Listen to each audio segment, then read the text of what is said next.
ये हमारे एक भाई ने बड़ा अच्छा लिखा कि मैं उनको सलाम पेश कर रहा हूँ। कुछ की पॉइंट्स मैंने लिखा है मॉडर्न फिजिक्स के टॉपिक के। देखो बेसिकली एमसीक्यूज के दौर में आएगा।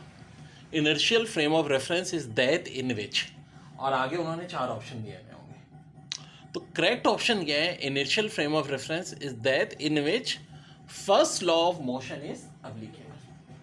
फर्स्ट लॉ क्या कहता है कि कोई बॉडी को अगर हम क्या करते हैं, रेस्ट की हालत में तो रेस्ट में रहेगी, और मोशन की हालत में तो मोशन में रहेगी जब तक कोई एक्सटर्नल फोर्स एक्ट ना करे।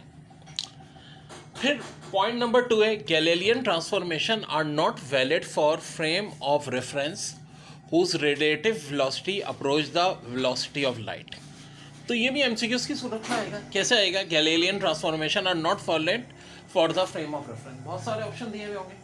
करेक्ट ऑप्शन क्या है? Whose relative velocity approaches the velocity of light. Very very important. इसके बाद अगला पॉइंट क्या है? According to special theory of relativity speed of light in a vacuum. देखो, यानी कि according to special theory of relativity speed of light in a vacuum is, तो option में दिया हुआ है same for all the observers in relative motion with respect to each other, और भी बहुत सारे ऑप्शन थे। तो करेक्ट ऑप्शन क्या है? According to special theory of relativity speed of light in a vacuum is same for all the observer in relative motion with respect to each other. Velocity of light अभी तक हमें पता है कि constant है। अच्छा देखो, अभी तक जो एल्बर्ट आइंस्टाइन की थ्योरी के तहत सबसे तेज ऑब्जेक्ट दुनिया में यही है, लेकिन एज अ मुस्लिम मेरी थिंकिंग ये है कि भाई इससे भी आगे का, और अब ये प्रूव भी होने लगी है कि यूनिवर्स की जो एज है multiply by velocity of light, इतनी फैली हुई है हमारी यूनिवर्स, जो एक्चुअल यूनिवर्स है। ऑब्जर्व यूनिवर्स इतनी है जितनी वेलोसिटी ऑफ लाइट की स्पीड से अब तक लाइट ट्रेवल हुई है। तो जाहिर सी बात है, देखो यूनिवर्स के आगे मल्टी यूनिवर्स, ओमनिवर्स अल्लाह ताला की कुदरत ऐसी है, और इतनी ट्रैवलिंग इंसान करता है। पड़ोसी स्टार तक भी अगर आप जाओगे तो लाइट ईयर तो बहुत टाइम लग जाता है, 4.5 साल चाहिए। मिल्की वे क्लॉक करने के लिए 1 लाख लाइट ईयर की बात हो रही है। तो लाइट ईयर से भी यकीनन ज़्यादा स्पीड्स होंगी। एक दिन ये साइंस प्रूव भी करेगी इंशाल्लाह।